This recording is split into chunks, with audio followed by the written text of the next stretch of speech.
Boutalikasu. Monsieur le président, monsieur le juge président. Bonjour. Bonjour. Nakine zara kayo. Parce que l'on a une particularité, moro. C'est là nos émissions. Très chers internautes, merci de. Yo continue. Tout ça, nous sommes ça, c'est une émission qui nous canara nos Esprit de côté. Très chers auditeurs, très chers internautes, nous sommes très heureux de vous avoir nombreux devant vos petits écrans. Très chers internautes, merci de vous avoir très nombreux devant vos téléphones. Devant vos téléphones. On a télévision.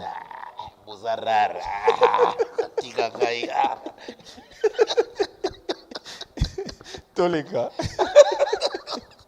Très chers internautes, merci de vous avoir très nombreux devant vos postes, que ce soit téléphone ou télévision. Nous sommes fiers d'avoir comme internautes, comme auditeurs, comme téléspectateurs, vous. Voilà, il s'appelle Boutalikasu et nous sommes très heureux car bienvenue dans cette émission tribunal où nous allons essayer un peu d'analyser beaucoup de points. Mais commençons cette émission na Sangoya Kitoko. Boutalikasu, j'ai appris qu'Abed Chou a eu petit Fali en charge. Ouais. Ça fait du bien parce que le biso va congolais to mesana rara rumona mutumo bazana ba talent to azana moi partiner moro comique et tout ça batu o segisake o saka biso bien monsieur Giwana. Mais voir quelqu'un prendre cette conscience là bagano o là na baba là o le sexara na mais na peso mo place moi o là na valoriser na niveau nanga. Qu'est-ce que vous pouvez dire de ça de la part de Abed Chou? Bon, avant de féliciter Abed Chou, nazo féliciter nanu Yorobo Swag. Yorobo Swag batumini bayebi boyebi wa yemba babundi mibale ba mangambele bela yemba na ba mapipo ayemba. Il n'est pas présenté Yorobo. Dernièrement vous avez ça la clip qui tourne, on a Serge Beno et le récent avec Bercy à moi na Melissa. Boum boum boum yewana donc Yorobo Swag il faut le voir botolara Bill Clinton vedette na matanga ya Bill na podium kuna ekomi lo wa yende mdamemi Bill na Bija na matanga Dija Rafat donc Yorobo Swag semaine passée na Bandal petit fallait outaki pas Cynthia excusez quand même à la collègue tout temps a peu histoire ndenge lekaki outaki pas Cynthia ko beteka matolo très bien et tant azongi na Bandal on a place à bangolo moseka nde bato moko bamoni babandi koyembisa ndenge bayembisaki na bashaba tututu petit aliaka nde bongo avivaka nde bongo petit fali ayembeli bango et puis voilà Yorosco azalaki pembeni azotala mais moi on amonaki na bainternet de moi curiosité kaka bengi petit ayembi asali bamakambo na ye Yorobo apesi $10 ntango apesi $10 petit wana akende Yorobo ayebisi te kokende te zelanga nano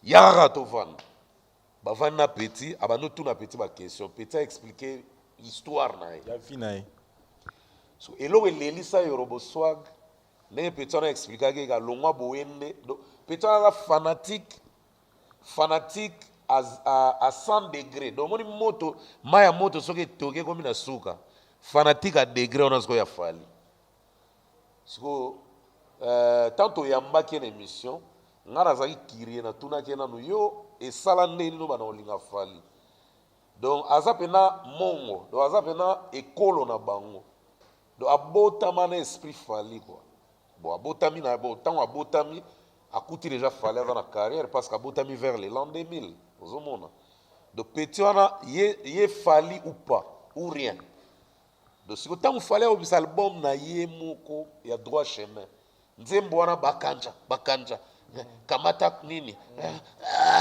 longange bongo peti ngo yemo walobelo nde longange ndenge bakanja loba okolara mabele siko abi eloko wana ekoma lokwa hymne national na boyende do bana boyende donc mpona bango nzembo wana bakanja donc fallait dédier bango donc on dirait fali bena alobi bon bandeko na ngai ya boyende nasali bino hymne national mpo nga moko mpe ndeko na bino donc nayebi so peti wana akokufa donc okoloba ndeko ntango yango mafali te otye mbeli boye to munduki azotanga yango mpo bare akufi na ye donc grand fan ya liwa sikoyo eloko elongola ye na boye nde ntango ayoka banzembo bakanza wana ba 2010 awa soki 2000 soki 12 soki combien azokowaka te ye fa monaka afali vis-à-vis boye ava kufa na vie peta froda na bato omoni na se na ke ya bato na se place maintenant ke batiaka bastock batiaka bacarburant babiloko peta froda na se wana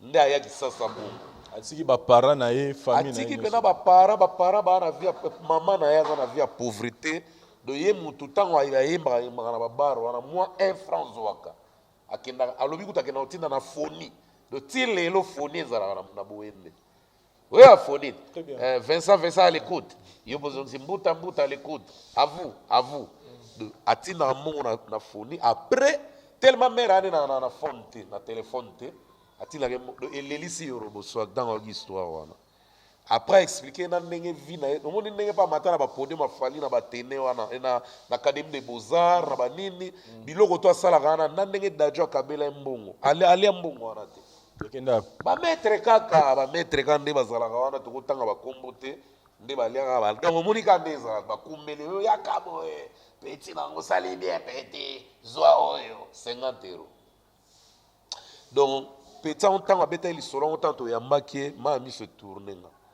yoroboswak mpe ntango babetelaka ye lisolo mpa peti wana bandal maa ya miso etourna ye alors akanga motema te azwa peti wana mema ye na ndako na ye amema peti wana appartement na ye bale bavandi na soir non bavandi apeseli ye sos apesaki abeda shu lokwa azala moto ya yorobo ayoki yango asengi audience abeda shu abiboya ayambi bango bien ke mwa bikakatano ezalaki tokoloba detail te mpo nazalaki wana te mais en fait de compte abeda shu amona mpe petit fala na mbala liboso te amona ye déjà makipa na ye ete so ntango yorobo swaga amemi ye nde mpe abeda shu ayambi bango atuni bango posa yoro aexplike makambo aza nango posa mpo na peti wana ntango atuni eke aza na place ya kolala te abeda shu azwi offre ndako apesi ye mpena palais bameble yango baya mosusu mpe bameble bamomi ya bavile wana kaka bato bayeba ye na yorobo donc na minute oyo peti wana azogalere esu te ça peut faire 6 jours déjà ou une semaine en tout cas ma galère non tout bossa non ceux de abeda choisi en charge est-ce que robert soum comme sur la galère en tout cas et puis automatiquement bala moko projet salamina yoroba bi sa plan petit wala so yembeli o kimongo donc ombre ma belle lisse et na en tout cas j'ai pari et na yebi nzamba yo kwa bato bongo petit on a relé croisons les doigts to yebi que maramero les gars bien de la part ya petit nabiso wana frère nabiso petit fali si les lois évoluent quand comme petit fali ouais natala rien de fois na mona ba bloko na ye mbuta masolo ya clan wengeye et ça les sonner ba wenga c'est-à-dire initiative mo salami où on voit nos artistes musiciens à wenge maison mère jusqu'à la monika ba musicien maison mère et ça clan wenge tout entier ou maison mère. En tout cas, selon l'initiative, ils ont pour un clan wingé. Mobimba nde toyoki, mais jusque là, bateau va répondre présent dans l'esprit en haut. Je peux citer Emelia, les capes na BCBG, mes derniers parcours, n'a pas ça la carrière solo na Isaki na maison mère. Donc, ça dit une histoire où bayokani ba ça mo ba partage d'expérience, ba idée pour nous faire valoir les sous combo na ya wingé. Comment vous trouvez cette initiative? Bon, initiative déjà ça va, très bonne. Et puis, ceux qui n'ont landi les solos n'ont lobby bien, ils ont wingé clan wingé te. On dirait ils ont maison mère, on dirait parce que le fait déjà que Emile a outa na BCBG à l'écapé dans maison mère, donc on se focalise sur wingé musique à maison mère. Pour ce que le bagi Emile a fait à zanakata initiative, au chaque anecdote à l'écart na wingé maison mère. Là, je pourrais comprendre que ils ont un clan où ils ont un 4x4. Bon, ils ont une idée bien, ils ont une initiative bien. Et puis, pour valoriser comment ils ont les sous, ils ont gaffe. komba wenge ezala valoriser depuis banda tilelo moni tilelo komba maison mère eza valoriser kosakana te loba ndenge barègle bapandila bacarrière na bango distraction edimine moke nayebi ke oyebi mosusu moto mosusu okoyebisa kima mbango sala tour à terrain ya martyr mpo ozwa par exemple $100 yo opesi no mutu boye ya okima ne tour à martyr te mais aokima ne kaka sur place après na suka nango mpo opesi $100 abandi koaccuse yo eza ye mutu omoni eloko todeplore na musique congolaise eza nini fainéantisme l'esprit ya kokondanaka bato ofele moto ayebi so mwana mai oyebi ke osala bien mais so obakisi quand même ata boye en tout cas mon frère lukuta mabe ekoma so mwa degré moko boye ola réfléchir ke makambo oyebisi eza bénéfique mpo na vie na ye ye nanu abandi na mbala mo bongo yo moko otyango na vino te mpo na nini sans toutefois azobosana ke ngai nakoyebisa Vincent likambo Vincent populse Vincent pas koyebisa nga mbuta likambo populse mpe ngai. C'est comme ça on a toujours l'habitude de vous accuser en disant que ba stratégie nyonso ba mayele nyonso yo lo na tribunal mpo na nino sala on a carrière na yo moti. Bongo siko so nga na za na force a champ lo la mutu wana te. Eke natali ke mutu wana so ayembi boye nga na yebi koyemba bongo te ya ko atteindre. Ngai so na yembi boye na ko atteindre te peut-être na sala ka ndenge na sala ka ndenge na nga. Donc oye ko bakisa mutu mayele okomi zoba to okomi donneur de leçons non. Oya réfléchissara bongo eza bateau association des gens qui ne veulent que reculer vers le trou. Tozongi na dossier wenge. Dossier ka tozala ka dossier ngot. De toi accusera te to sala te. Soki ba pesio idée to ba pesio moi réflexion to ba pesio moi remarque to ba pesio moi critique. Yamana nu yango otala na nu conscience ne sala critique oyo c'est que soki zongi 2 3 4 fois 5 fois c'est que bena bazo muna balingi bolamu nanga. Obongisi soki po boyi no bongisa tant mieux carrière ya yo bozui ya yo makambo nyonso ya yo koto kosukela yo kaka mais mutu pasala kombo conseil aza fute.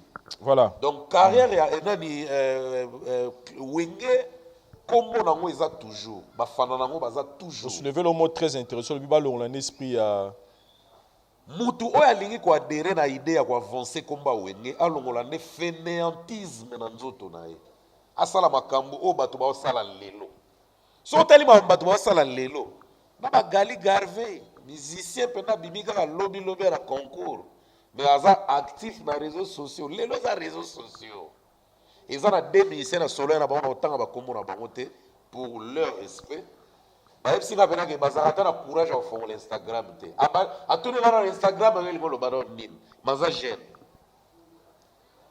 mpena nga na mokolo na ata na ba 7 ans matuni ka pena efonctionnera na ndenge nini Mbuta, donc eza défaut moko boye oyo toyaki nango na monde analogique moni ntango toévolue biso bambuta likasu bawenge banti-choc bachoc star donc tous les lots là qui sont venus avant 2010 tozalaki na mwa esprit moko boye ovaya na palais bato moko engagea mibale basali bapromo na batv banini tozalaki na esprit roi donc on évoluait comme des rois comme des petits dieux et on avait nos équipes qui s'occupaient de nous sur internet équipe eko s'occuper no me kolega yo moko te yo moko komikipe ya yo moko kolega so yo moto azokipele yo makambo yango wana na félicité Jos Diena en tout cas il était déjà mourant en matière ya makambo ya réseaux sociaux grâce na yo grâce à Cynthia Franks Emai babiso mutalikasu Jos Diena lamuki enfin abandi pe kosala comme ça nde ata babina file baye période ya nini te ya réseaux sociaux te bina file non baye période ya réseaux sociaux balaki nde bango ya baza po aja bina file beso otali on dirait za mwa mbiaka mais amaska ngo ndenga bima sika ebimi lokwa mwana mwa bimi sika po bina file so otali pe bien elongi bako bota pe inose totika pena ba blague sikoyo mbuta ngana ngai tokende nango tokende na angle ya bato mosusu bakende na angle ya polémique disons que voilà clan wana esalami bazo ciblé musicien moko XY disant que non voilà parce que bazomona yeye m'a ramené ça ma casse trop bon tout ça la moi clan pour tout le gâteau combattre les façons que biso to mata na bi na bateau bazolo babongo tout se comprendra bien. Moi je suis pas en train de confirmer des propos venant de moi, non, je dis des choses au bande ko bakena on a ninga polémique. OK. Voilà. Qu'est-ce que tu peux dire de ça? Je ne crois pas à ça pour un vrai fan de Wenge. Maison mère. En tout cas, Vincent na yebeli bango, bako ciblé falite. Pour bango on a un danger. Et là ça la bango que moi ba retard à mike on a ba réseaux sociaux. Et ça pour esa génération na biso te no habitude doit eza ya bango te. Donc na ko loba bazo s'adapter ndenge biso no tozo s'adapter. Bana maison mère balingi maison mère ko leka batutu na mukili. En tout cas côté wana pena lukuta mabe na ndimite ke ba ciblé fali. Na ndimite. Na ndimi pete ke ba ciblé musicien moko bona unana. Oh non so intelté. Bana wenge nde bazwa conscience, bami kitisa na ndenge ya bami pesa temps. Ya ko se soucier pena na réseaux sociaux. Pour d'abord na no roi mokolo idée donc vanganta mayema au grand prêtre nanu. Alaxana no batuke na réseaux sociaux naza plus aimé. Batu ba relaxanga ezaka ba fanatique eza yemo ko vina biso wera te. Ozomona babanda nanu par wera ava babanda na clan pomoni nanu ye moko wera na ndenge aza na besoin ya ba fanatique ana besoin honneur wana ana besoin soki malgache moko abeti komba wera son abeti kombo ya nani ya tocheka magic system amona pena que non wera so peser magic system peso peser toza na donc ba biso o to sala ba tribunal boye tozane na besoin bato libanda bazora ba vie na biso na ba kilo wana parce que Vincent bakosa ote ba vie na biso ba wera wana bazana musuni ya gar na passer na bango okolongola ngote bazana vidité Voilà. bakuba mais lo kaka nde adaptation na réseaux sociaux ils ont moins retard. Sikoyo nous tous nous le savons que maison mère lelo nere tolobaka ebimisi bana na bakoko ebele. Pensez-vous que cette idée est na moins retard? Par rapport à Ninge Bakaloba, déjà que période opena makambo ezalaki ne to yebeli on a par rapport à Ninga vitesse sageza lelo. Pensez-vous que idée ou est retard? Nga kuna amona eza idée siko to ndire yana ngokala. On dirait basalika rappel. Pour bana wenge auto. Ko tchango en pratique, idée ya la ki me ko tchango en pratique siko. Ce que Talipé Vincent, nazo répondre pena bien à question na pour comprendre pena peu bien. Ce que Talipé na bien, bana wenge ba vivre dans l'esprit wana. Et si côté maison mère bali ba vivada est-ce que bige mais guerre ça ma entre est-ce que bige kabo setan wataka ki artiste mboka obige bana wenge maison mère ga bango na ba buma moto wana po ba yebi ki do kabo se pena na pire esprit même nga pena na tribunal alobaki yango to yebele bongo take mabe so comprendre mutu ba yebele na mama na wenge za mingi ba Poutine ba sele c'est le ozo ayena ba evre René te tali ete me ya ye kaka kabo se ba ebele meme mbwa kanda abibara ndani mbonda so indenge di sa mbonda aloba troté ba fanatique à maison mère bazana na solidarité atande ngomona ba yaka ba yela artiste mboka vanda na yo balingaka ye mais ba sepela na comportement na été mais en tout cas ngai pe naza mwa parti ya wenge n'esprit pourquoi nazala na bango na début ya carrière na makambo ebele naza pe fanatique ya wenge donc pour nanga nasi nasala étude du temps na comprena ke baza ezala na PCDG balingaka te mutu asakaka na mwana bango moko ata alongwa ezala na maison mère balingaka kutu eloko wana te oyela mwana bango mais ezala bien balingaka yango te na bato mosusu libana ezala sikoyo kitoko makasi soki bango na bango esprit wana ekoti ke non ngai mwana wenge na koatake ndeko na ngai wenge te ngai mwana wenge na koatake ta mosusu ex président na ngai te to ex président mpa kotinda bamusicien na ye te to mutu moko aya koatake mwana moko ya wenge ekozala bien soki ekomi na niveau wana je pense que c'est comme ça que tokosentir mpena force na yango ekobima makasi soki déjà que ezaka te ke non biso na biso toswanaka me mutu alibanda akota te non soki ekomi mpe ke non biso na biso tozala na idée wana esprit wana ya respect les uns envers les autres. Il y a un monde ça la force. Le respect, c'est inné. Non, et respect dans le sens que tout le monde a moutouté à la télévision. Par exemple, moi, il y a héritier, par exemple, tout le monde a héritier qui a attaqué Ouera. Tout le monde a Ouera, a la télévision qui a attaqué héritier. C'est-à-dire tout le monde a sauté. Oui, souci en wana. Mais il y a aussi Simbate. Oui, mais Simbate pourquoi? Basangana basala place, basala famille. Mais mutuna mutaza na caractère na e oya uta na ngona ndako na éducation de base. Éducation de base et se transmetaka automatiquement na ba fanatique. Ba fanatique so ba yebige leader na biso za shosho. Ba ko pe ba ko ma shosho. So ba senti que leader na biso za mou, ba fanatique pe ba ko ma mou. Mais ba pe ça ba qualification. Ora chez nous, c'est la classe et la différence. So ya show ro yoga bango baza malili lo wa congélateur biso za moto lo la réchaud. Donc attitude ya leader il andaka pe pas ba fanatique. Donc ponanga respect wana ba prôner eza bien.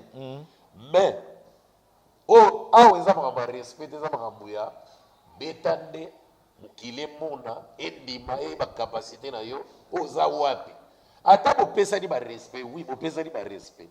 Mais ce que BBC nzem batale on 150 vues 1500 vues ou bien batu ba mona net vues hein ils ont brûlé cerveau na ba moke o BBC nzem yoganité o gazi respect wana mute ko sala ke nzem yogana travail performance kolala la raté yango nde fo mutu no sa tchana mutu bo sala clan ou pas il faut que mutu na mutaza la esprit d'individualité à travail au bien que les réseaux sociaux et même l'émission individualité.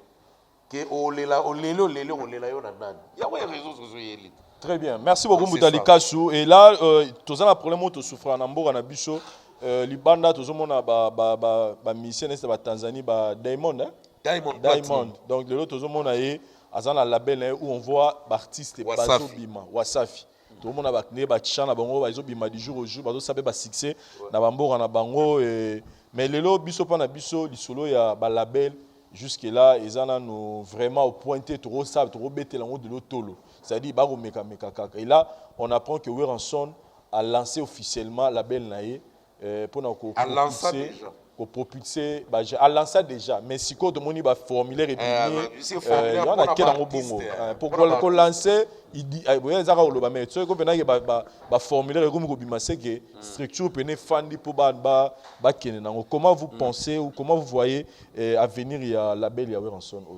Félicitations d'abord au roi de la forêt parce que elo wana artiste belé ba na souci na depuis kala que Wera a sala bato fula bato na ngata maison mère. Pourquoi Wera ko fula a fula talate mais na artiste libanda wa alika na maison mère.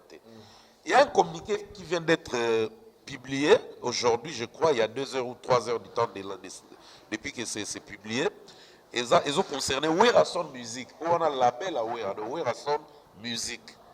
Chers artistes, voici les liens pour télécharger les formulaires d'adhésion au label Weranson Music. Ce formulaire est une fiche d'information pour permettre au label Weranson Music de bien voir les profils et évaluer la candidature d'un artiste pour la rétention au sein du label. La rétention, la rétention. En outre, ce formulaire n'est pas un contrat de travail avec les labels Weranson Music. Ça doit être retourné au label Weranson Music à l'adresse Weranson Universe. Weranson Universe. Non, voilà ce que vous avez email. Donc, si communiquer pour publier fiche. Il y a artistes qui ont retenu dans la label. Ils ont une fiche à remplir, je crois au publier. Ils ont l'accès à des détails, ils ont rempli la fiche. Et ils ont des critères pour les artistes. Mais d'abord, au départ, remplissez la fiche et envoyez-la. Et ils vont évaluer et puis ils vont sélectionner. Donc, Weranson déjà, moi je félicite et puis je dis bravo. Parce que moi je parle maintenant de la réalité. Il y a Maramone qui est la label. C'est pourquoi je pose la question, comment vous voyez l'avenir il y a Wera? vous sentez du sourire, vous sentez vraiment que parce que musicien va belé dans la besoin babima. Il y a des gens même qui nous contactent. Ah, maman balabel en autoyoga, ça se passe comment?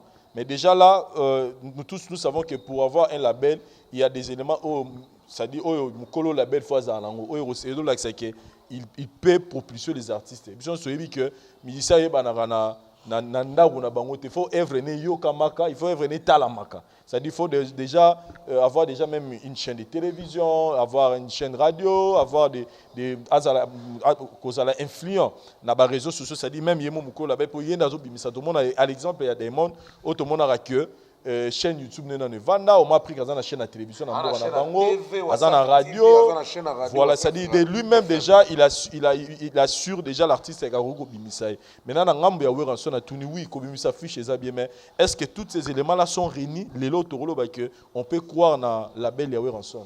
Moi je crois que Yower a eu temps et belé boy pour bandasiko peut-être a eu ba professionnel peut mener.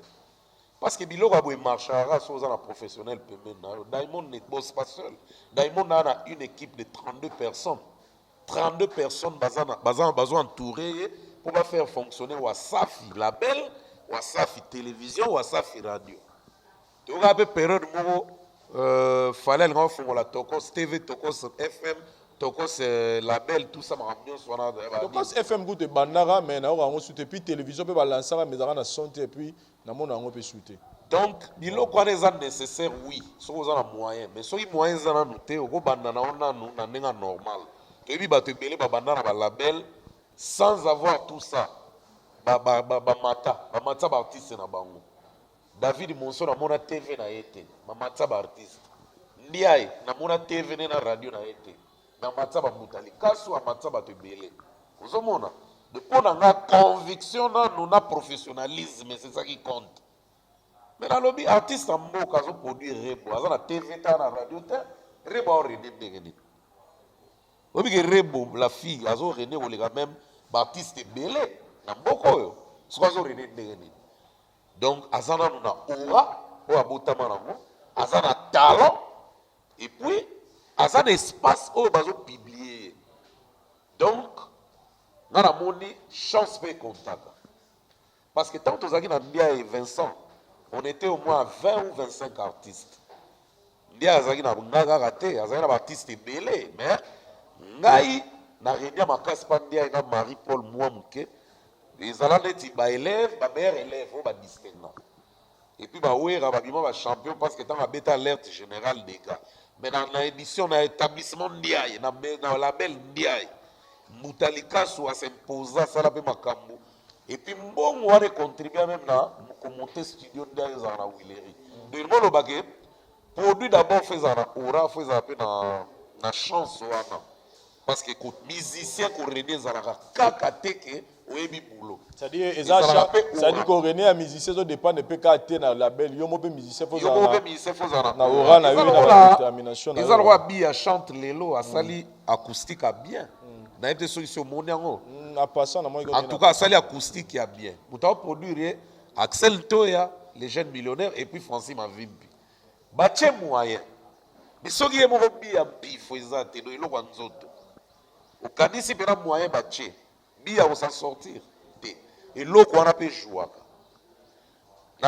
C'est le cas, sur le babon, donc on sait que ils appellent cas autour de trouver peut-être dans la belle affalie avec ces artistes musiciens ou à Pessi Bango, le single le plus récent. Se dit sur que Pessité, ils ont quelque part un peu responsabilité à Bango Moko. N'engo le bien en sens où non. Ngapo na ngafali na nazu artiste ozana orate na label na azate. Na nazu te obi ko fali asala. E ba benga ngo forcing. Do asa nene. Alingi bato. Mais musala ko lingi bato amote. O comprendre façon na lobela. Baza ba bon. Côté bon. En tout cas côté on a disconvient pas. Mais aura. Est-ce que bien aura label peut aussi le promoter mais exposer au gars mais le remettre canon. Il ça à le téléphone. Il est gars la TV ni na isaza. Et bima malamo aura et sali. Ba fanatique ba balanda ba fali pour na aura. bango moko babimisa fali Parce que orango fa zola walukila ngwa.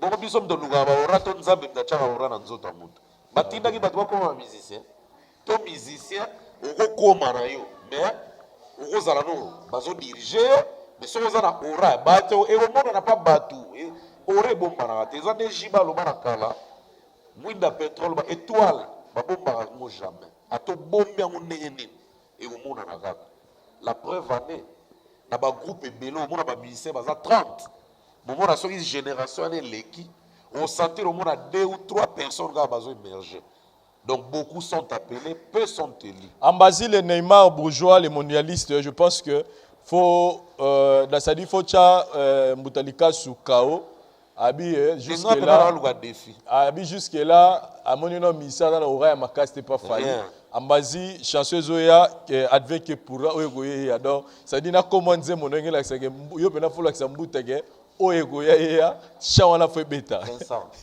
ibi niveau fala lobela DJ Virus obi façon fali à exposer à DJ Virus.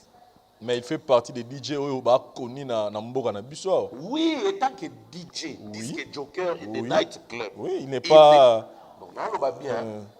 Koni donc nakolo ba horaire Virus ezana tango sala musana ki DJ. Si on voit très bien. Mais c'est son travail. Mais na ndenge ya musicien, ndenge fali pe nazo pese honneur. Na bénédiction. Obi ke fali pe na ami pesi kore ampa DJ Virus. Si vous voyez qu'on est DJ Virus, vous êtes gaz fabulous. Vous êtes gaz fabulous. Nazana fali bon. Mon frère, mais ça, c'est le même Olympia. Shengenge featuring Nawe Ranson. Bon, on s'est dit. Oui, nous avons bien parce que 2 couleurs. Parce que nous avons un compte sur le label, ils ont un compte sur l'album à Shengenge. Dans l'album à Shengenge. Donc, Shai n'a invité le président Ranson. A participer comme invité dans Banzem Nayo, nous n'y balé. Nous avons séparé là pourquoi. PCB dans la maison, mais basali guerre, il y a tant moulay. En tout cas, le Kouta m'a challenge Zalawana, il y a sans précédent. Mais, et que vous avez Sengo, série Motoyo Garaba, d'où vient la lutte? La la la la la, d'où vient la lutte? You. Et ça va dire so soelelie ozomona eloko wana toyoka koto tamolai koto tambasala guerre trop parce que fusion wana totala nano edinisa biso fui nini jibe kutu na wera te totala nano ndenge cha invité grand frère na ye totala edinisa na résultat nini mais attention cha azala na barumba bien vie na biso de la forêt pe apozaka bien na rumba soki akoti mpena na bain evandaka. En tout cas, tout le résultat. Moi, je sais que il m'a bien. Voilà, merci beaucoup Moutalika Sou. Là, nous informons à tous nos téléspectateurs que c'est confirmé, double Bercy de Fally Ipupa n'a été Oyo. C'est-à-dire été 2021, double Bercy de Fally Ipupa. Donc, la date, vous allez fixer par la Yemoko. Tant organisé officiellement conférence de presse pour nous annoncer l'événement. Mais déjà, je vous annonce déjà Bandeko Balingara Fally, Bandeko Balingara musique, Bandeko Balingara Obaratagi Bercy. Il y a eu le février. Donc, je vous annonce déjà que double Bercy, fallait reconnaître en gros, n'a été il y a 2021. Donc, date vous allez fixer. Préparez-vous déjà pour ce grand événement. Et puis, You Arena de Kofelomide, c'est pour le 13 février 2021. Pour la You Arena, Moutalika Sou, de Bercy, double Bercy a Fally Ipupa. Oui, il y a les bosseux rencontrés qui moi, quoi par rapport il y a combattant, mais l'événement a eu lieu. Tu vas c'est peu la musique. Mais comment vous voyez deux Bercy, il y a Fally Ipupa? S'il y a des choses où il faut un peu rectifier dans le cadre peut-être un spectacle, il y a organisation. Comment vous trouvez Marameko Kene? Parce qu'on est à 2 concerts au Rwanda dans Mbalamor. Donc depuis, je pense depuis où Ranson a été la biso double Zénith, je pense que double Bercy et Rosala nanenga ba musicien biso Congo Rosala musicien liboso. Té. Mais il y a liboso té. Habiti de Bercy. Koto yo zolo ba de Bercy. Oui, de Bercy. Na Bercy on za muta liboso. Ouais. Na Bercy on za muta liboso. Na beti na Bercy. Mais tu confirmes muta liboso na Bercy. ezaki Kofi mutu liboso na yu arena c'est Kofi ana bandinga bato toloba sikoyo na ndenge akini eloko poto différence yaka kasi foko différence po Bramsi to aza mise congolais nino mise congolais oloba ba oyo baevoluwaki na Kinshasa basalelaki succès na bango na Kinshasa mpe bavandi koevolue oza première fois voilà na ndenge ya Bercy oza première fois mutu congolais oyo bavandaka awa bakendaka poto abeta double Bercy ezala mbala liboso mais na ndenge ya Olympia tabule abeta 16 je crois oui la son abeta deux double zénith. Donc, jusque-là, la seule personne, donc la seule star congolaise qui va détenir le record, il y a des belé simultanément. Donc, il y a lundi, mardi, mercredi, jeudi, vendredi, samedi, dimanche, lundi, taboulé. Donc, jusque-là, à date aux yeux, il y a des pour vivre sa poitrine. À date au lobby dans les réseaux sociaux, ici, page news, point. Jusque-là, nous devons détenir Taboulay, mais parlons maintenant de Bercy à Fali Poupa pour Nathan. Mais moi, je crois aussi, parce que c'est son temps. C'est le temps de Fali. Donc, il y a une gauche-droite. Dans le moment où tu vis vraiment, on dit période où tu vis, il y a trio Majesty. Papa, Franco, tu vas bomber, tu as trois moustiquaires. Verkis, Franco, la Taboulay. Tout le monde a époque à Bazaïko avec des volos. Tout le monde est époque à Balanga Star. Tout le monde est époque à Kester et Benea. Tout le monde est époque à Papa Wimba. Tout le monde est époque à Ouera Jibé. Lélo, c'est l'époque de Fali. À Koubeta Yango, à Tabaché 3. Vendredi, samedi, dimanche. Ba Warrior Nera Yemeli Bango. Bagoyara 3 concerts. On a 20 000, 20 000, 20 000. Vous voyez que Ba Warrior Bango a un challenge. Bango a été Goubo Boye. Mais bah on la challenge na clip fala cheli bangona utrust. Ba kolo challenge na émission. Pona nga double Bercy a Fali et Kosimba. Ata ba na Parc des Princes a Beta yango. Pour ils moment na ye. Na kolo ba moment na pourquoi tout ce qu'il fait ils ont mon na miso bato. Le baké pour tous ça ba obi biso artiste. Tous les gens qui sont là, ils sont là, ils sont là, ils sont là, numéro 1. Vous voyez bien? Ils sont là, ils sont là, ils sont là, à la presse, ils sont là, ils sont numéro 1. Ils sont là, ils sont là, ils sont numéro 1. Ils sont là, zéro l'action. Si vous avez fallu que vous ayez mis sur Badou, il y a un courage à l'omba. Jusque-là, nous avons distingué et ça fallu. Si vous avez l'équipe fallu, Zoma Gamaro bomba na vitrine. Bimisa, et wana Kingong et double fallu. Wana Baramo au comité numéro 1. Pour l'instant, et ça époque a fallu. Donc, attends, 3 Bercy. Je parie, attends, vendredi, samedi, dimanche. Ba Warrior na ye. Pour que batika vendredi samedi na dimanche ba yo wana bango douleur te voilà ba combattant ko to ba boy ba to ba ya ba tumbi na ba vêtement ba to na garde de midi mais ba Warrior ba ye kana na ba suki ndambu ba ketch miso elongwa ba ye ba tonti Bercy bon c'est quoi ya samba combattant to yo wani bena ba combattant to sala guerre moko to sala challenge moko boye mutu moko beta 3 Bercy to 2 Bercy ne fala zo beta wana bo ya te pardon bo tika na no leka après to zongo no finga makambo na biso no finga na nini fala ko beta 3 Bercy wana lukuta mabe. Voilà. Donc exactement est-ce que bon je pense qu'avec le temps tu relobela côté nini marmeko ça là parce que ils en ont on annonce ouais donc non bah pas si date officielle officiellement boité mais déjà bah déjà qui était na niveau ya France on a besoin Fali pour pas 2 jours na Bercy. Mais pardon Vincent ils ont la partie c'est mususu pe na mboka et to zaboé akobeta rebe des zénith bazana bon to pe na bato so akobeta rebe 3 Olympia bazana bon courage nde ya okende ko réserver ça les ate courage to producteur kasi courage wana na lobby nini courage eza producteur ouais est-ce que fallait azomi betisa to ba betisa na lobby boy producteur eza na artiste awa na Congo abandi la phase na ngabe eza na artiste awa na Congo ako ba beta 2 zénith ba beta 3 Olympia bazana bango déjà wana na lukuta mabe Est-ce que courage ya okende réserver salle eza te kasi kokende réserver salle elongo baproducteur ayazwi yo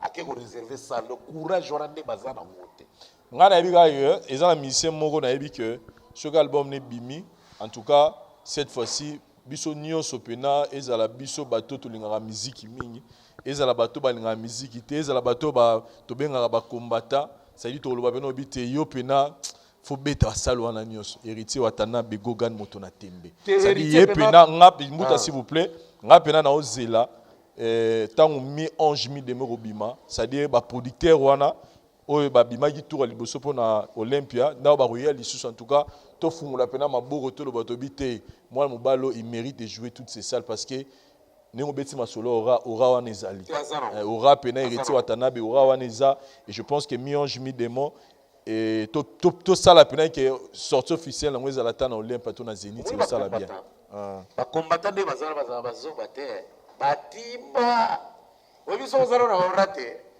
do bakombata pena ata courage ya kobenga na bango na bango mon frère to boyi kote boro wana oyo bapena kuninga yebiso pour l'amour du ciel tikila ye ko do bakombata bango bayebake oyo aza na ora te totika kopekisa po message na biso eoleka nango te eza na baartiste na Congo akokende na chene est-ce que oyebi ke masolo akabose na sele ebimaki yake ozénith na Olympia wana ngino baventure on peut pas même parler de ça dans cette émission te nalobi te to ça baventure ntango babiblie information ezala lokuta oyo ya vrai ntango déjà babiblie ebibi na matoi ya bato eza na bamisu bapika bacrise mpo bayebisa information aye oyeba na nsima eza lokuta donc nde tolobi bakombata baya bazoba te moniso eka ezalaki mpena confirme ke kabosa kobeta Zénith mais bakombata déjà soki azali na ora mais bakombata ntia bamanu finga ye mais lokola kabose aza nde mutu na bango mutu na biso mbo akanda mena na swa mutu te yango namoni ke bakombata mpe bakipe na bango te mais tala par exemple héritier eloko esalamaka mpena ke Olympia na ye batumba na mituka donc aza na ora ezolakisa aux yeux du monde donc mpona héritier moi je parie parmi kasi baartiste oyo na babi ke mutu akobeta Zénith Olympia eza baheritier eza bafabrigas eza baartiste ya mboka Robino Mundibu Robinho peut-être oui, Olympia Olympia tobi bien tobi Zénith tobi basalo wana Olympia ekosimba ba Inos B ba Olympia et aussi ça peut être même Zénith ouais mais à moins que eloko na ezo bima wa kaneli biso oyo et accrocher lisusu histoire ya mwana bandal mbuta kamongo oyo histoire ya mwana bandal personnellement pour yo qui représente bandal na nenga musique oyo lelo on sent que comme moi polémique ouais la mwana bandal comment vous tant par exemple quand Fally dit que biso bana bandal dans selon yo zo on a concevoir on nini ngai nazo eloko de beta liso na on a les mystérieux excusez après tout cela on a les mystérieux les puissants Régis Mbanza la force tranquille de Toronto sola mambo on a pesque tout maana biso mampolo Louise Bambota tout ma pepe eza obi ekendaka selon époque Vincent période bavie na biso ba grand calais ba franco ba tabule ba yaka combien ezala na succès ya ma musique ezala barumbu bazona Kinshasa bakote wana ntango bapapa oyo babaye koya ntango zaiko ekoya ntango zaiko ekoya ekomaki matonge kasavubu epuis na mwa 20 me mpona bavi na biso lita bembo bato bayaki orenese bandal eza batrio majessi na pepe kale pepe kale autaki ngasani mais automatiquement komaya na bandal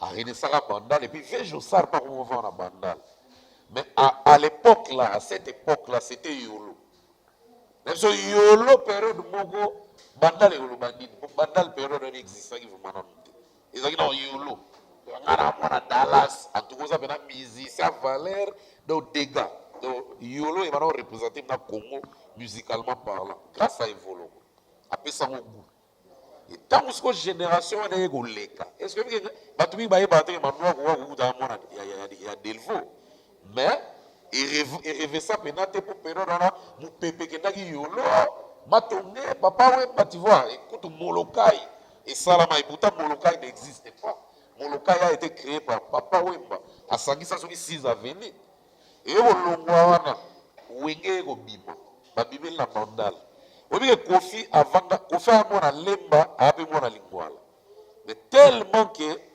ayaka pe bandal pour ba période où kofi aye bandal Dio Kalongo était déjà là et puis nani Pepe Kale était déjà là tant ba wenge ko Kester pe que Kester ko tu Kester pe bandal Kester pe bandal Kester uta ngiri et puis bandal ouais et tant wenge ko bima baloba biso bana bandalungwa tolo wana banobeta ndenge bana yolo bajana na baevoloko nde banobeta biso bana yolo wenge mpe bayebiso bana bandal mpona nini po periode wana bokese ezalaki ya bakomi ebele bana flash musique balobela zone mbinza montikili soki ozwi s'il vous plaît yanga balobela lemba soki ozwi bakave musique balobela bakasavu soki ozwi bawenge balobela bandal bangiringiri mpe ezalaki badynamique asha deliki jo so baperiode wana orchestre na orchestre ezalaki commune na commune ezalaki na groupe nango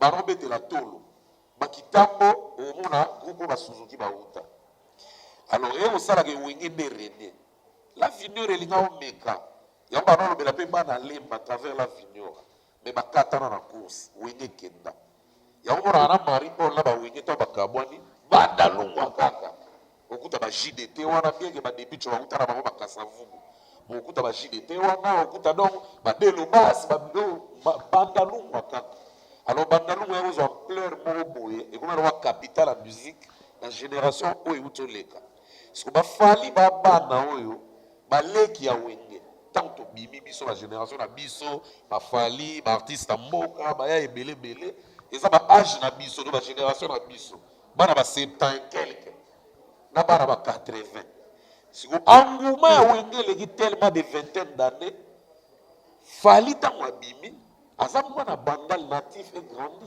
donc il faut akomisa commune na ye yango econtinue na chaîne wana donc eza na wana influence moko te na musique eza na wana polémique locale eza na wana ozokumisa quartier na obima neti nga mwana delvo nakumisa bana delvo nyonso basute na mbuta likaso parce que orchestre viva na delvo me eumela te ekufa le seul oyo atikalaka rene apena abetana bapays africain asala album mene tekama mbuta likaso sikoyo ekipaka nango kozala sikoyo mwana bandal eoleka na wenge te eza lokola carrière no eza complete kozala mwana bandal eoleka na wenge obeta na wenge muzika te 4x4 tout terrain c'est-à-dire ata ça n'a rien à voir kaluja beta na wenge aza mwana bandal ta mwana ngiringiri Robert Nkoko ta te na bisa disco na mwana bandal oyo amibeti tolo kaza mwana bandal eke na parcours na ya leka na wenge te donc c'est que carrière no eza complete non ça n'a rien à voir Pepe Kala za mwana bandal aleka na wenge ta za Pepe Kala ozo comprendre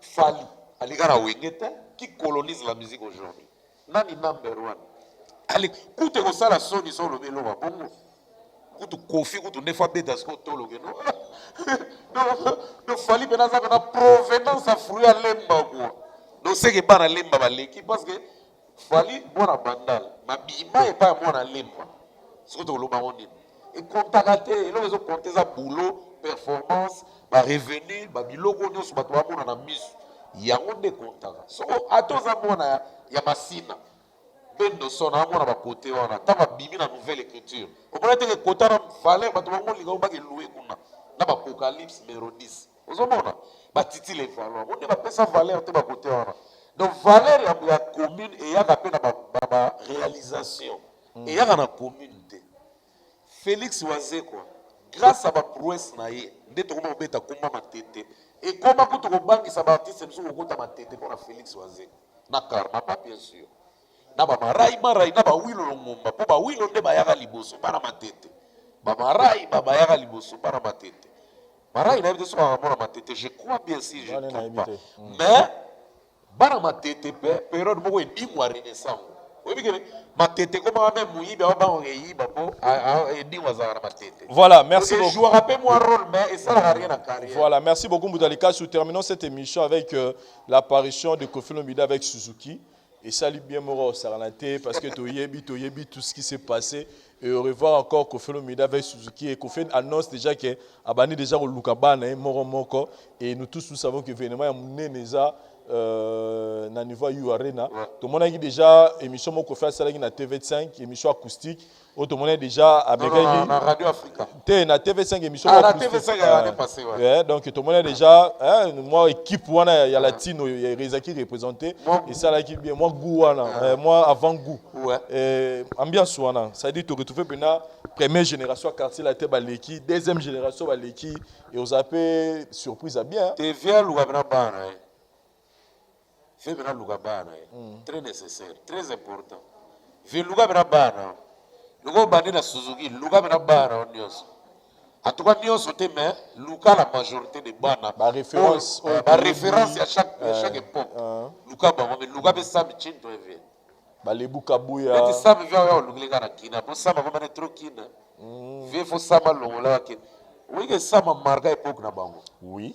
Buro kutu ba lugete yema yana ya. Odogo. Odogo ni azade ana vide. Ba moshi lipasa, ba somono. En tout cas ve luga ba. Ba kérosène, brigade pazane na mikilikuna. Ouais. Ba do a Congo. C'est-à-dire do ve fa luka bana na enyosu oyo ya mona ke ba marka ina cartel ate. Ba mirage supersonique bien ga yemba na album te. En tout cas ve fa luka ebe. Voilà, merci beaucoup Moutalikas. Nous sommes arrivés à la fin de cette émission et activité mon fait Salama tout à l'heure. Un mot par rapport à Sija le Lepi, bah oui, il y a aussi ça na biso. Un mot ezalake mama sap bilamba tout ça tout le un mot le bala ba s'abonner la chaîne. Facilement. Donc point barre. Pour ami que m'appelle vous savez ça la bagarre. Babi jusque là PV à côté ga gaba baté. Ezala na moté, vertige. Ezala na 2017 ndeto yongi kuna na vidéo batora ba expliquer plus. Ezala na moté. Vemo ba yebi na. Alingi ndende bandikate. Yo yebi vite. Veso ezaki pena ke ezala ba ke somba fourgon. O Sandra mwita wazo bebe. Ya kofi ezalaka awa wopi kababa te ya kofi tokena kota Champs-Élysées na sima kuna kota me wopi on fait tokika na gabana ko na pesi mbote les mystérieux les puissants Régis Mbanza la force tranquille de Toronto ma pepe to bosani ote ma Apollo Louis Tobosanote, Adam Nene de Queen of California, la force de Californie, Axel Ntoya, le jeune millionnaire, Fassi Mavimpi, ma relation, Clarisse Tangamouyembi, Motema Guilen Antebe, Maman Eve Asbel, Sandrine Bouloukou, la maman de Rose à la Star et de Nus Superstar, Jean-David Kiambote Mokoza Coca-Cola, Willy Mandala Yakuza, 3500 esprits, forme la sémence, vient absolument les Siciliens. Arnaud Boulougou, Congolise progresse, toujours de bonnes réalisations. Padoum Petit Motoranjambe, Aigle Majeur, Trésor Yaba Kenji Sono, Liké Makengo, ma voiture est belé. Georges Mbouta Mwese, en direct de Canada. Georges Mbouta Mwese, voilà Omo. Donc, grand fanatique à tribunal. La personne va monter à trop mauvais. Georges Mbouta Mwese, en direct de Canada. Au sommet du mont Kilimanjaro, je salue Oscar Siviwe, l'homme qui prête aux Américains. Pito Luka, Motema Irène, Ilash, Maman Irène, la personne Mamota Tro, Roger Mata, 10 ans du pouvoir, Kelly Kungiston, le grand vautour, et puis Paul Lumbu, barre de fer, sans rouille, Namatade, en tout cas, Binotou, Salam à trop, merci à tous. On a dédié émission à mon vieux Roger Vunda, na niveau François, et puis pourquoi pas à Sandra Jekone en Angleterre. Donc qui tenait na François et puis pourquoi pas mes amis Herman Goumba les jeunes millionnaires Jigal mon ami de Dubaï et Bambote na bino wana na suki sa na kadi mamu kendi Winner Star Cargo na kati ya Dubaï balobi agence César moko pour na resomba bilo repris. Du nouveau à Kinshasa après le confinement. Voici pour vous l'auberge chez Roger Vunda. 6 avenue Boleko, numéro 56 de la commune de Kalamou, quartier Matongué. Référence, école de navigation. Des appartements de qualité avec des chambres bien équipées, cuisine équipée, salle de bain avec de l'eau chaude. Le courant électrique est permanent avec des panneaux solaires et du groupe électrogènes de grande capacité. La sécurité est assurée par 2 mètres chiens. Location de voitures. Chez Roger Vunda, c'est le service et la qualité. Pour tout contact, 00 33 69 57 39 746 00 243 85 205 72 71. Chez Roger Vunda, le Wi-Fi est illimité. Nalobi, chez Roger Vunda, c'est le service et la qualité en chair et en os. Ngai Maman Pichu Tonele, naza pharmacienne en formation, nazo œuvre dans le laboratoire CRMTA, où ils allaient centre de recherche et de production de médicaments traditionnels améliorés. Tout tient à disposition de bino cosmétiques, tout ça l'industrie cosmétique enrichie au collagène, ils ont traité tampons, ils ont traité rides, ils ont traité poche, ils ont traité imperfection mingi ya peau. Pour ça il y a un sérum sous forme de masque, tout ça l'industrie crème réparateur, ils ont réparé pour ce qu'on a un problème avec acné, boutons, mapalata, et puis qu'on sait un sérum naïe, où ils ont enrichi dans l'acide hyaluronique. Tous on a d'ici gel douche, tous on a grand format, na petit format, et ça a mis à paille, ils ont adouci un pot. Tous on a d'ici cheveux. Ils ont collé sa souki, cheveux abîmés, souki ils ont quatre en pamba, souki ils ont la teinte, ils ont bomisango, ils ont retardé repousse ya cheveux blancs, pour ça ils ont huile nango, na bain d'huile. Tous on a crème pommade, tous on a savon où ils ont accompagné gamme ya cosmétique nyonso. Tous on pe na médicaments dans le cadre du laboratoire CRMTA, tous on a pommade Diazolex, ils ont pommade antidouleur, ils ont traité toute forme de douleur, même la douleur rhumatismale, ma colorovimba, ils ont traité en haut. Tous on a crème Borex, où ils ont uniquement pour notre papa, ils ont rallongé le système de papa, et puis ils ont agrandi en haut.